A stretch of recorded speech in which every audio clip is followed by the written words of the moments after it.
close thousands of people marched in cities around the country to demand that President Trump release his tax returns on tax day, in a demonstration that echoed the 2009 tax rallies that launched the Tea Party movement.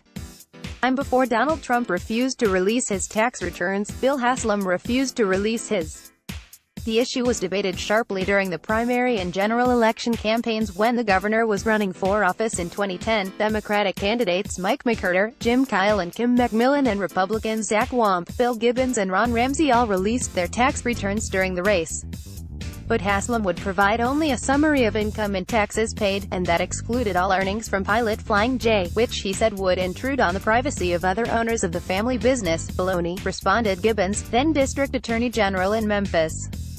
He likened Haslam's position to an Olympic athlete declining to take a drug test. "Who are you in partnership with?" demanded Wamp. "Who might stand to make money from you being governor? That's transparency. It starts now." Until Haslam came into office, Tennessee had a long tradition of governors revealing their returns, including Republicans Don Sundquist and Lamar Alexander and Democrats Phil Bredesen and Ned McWherter, Mike's father. Trump, likewise, broke with a long tradition, which dated back to President Richard Nixon.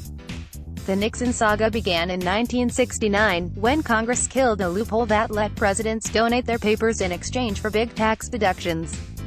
When Nixon filed his taxes for that year, he claimed he had given 1,000 boxes of papers to the National Archives before Congress changed law, and thus was entitled to a $500,000 tax deduction.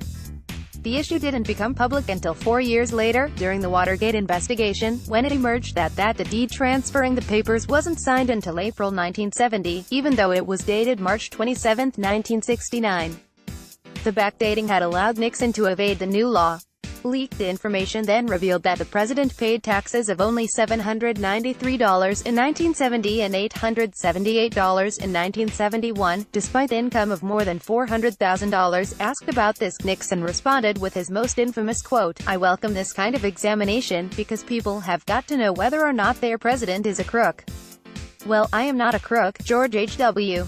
Bush, Ronald Reagan, Jimmy Carter, Gerald Ford and Richard Nixon. Photo, David Hume Kennerly. Nixon finally revealed 4 years of tax returns, and ended up having to pay $476,431 in back taxes and accrued interest.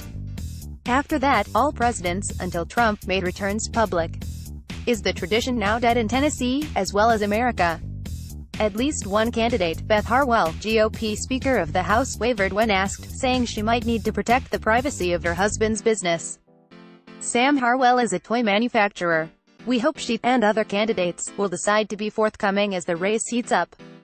There are several good reasons. Point 1. Tax returns reveal any conflicts of interest, or prove that candidates have none. Point 2. Voters in the volunteer state can assess how big a heart candidates have by seeing how much they give to charity. Point 3. Most candidates these days are rich, but do they pay a fair share of taxes?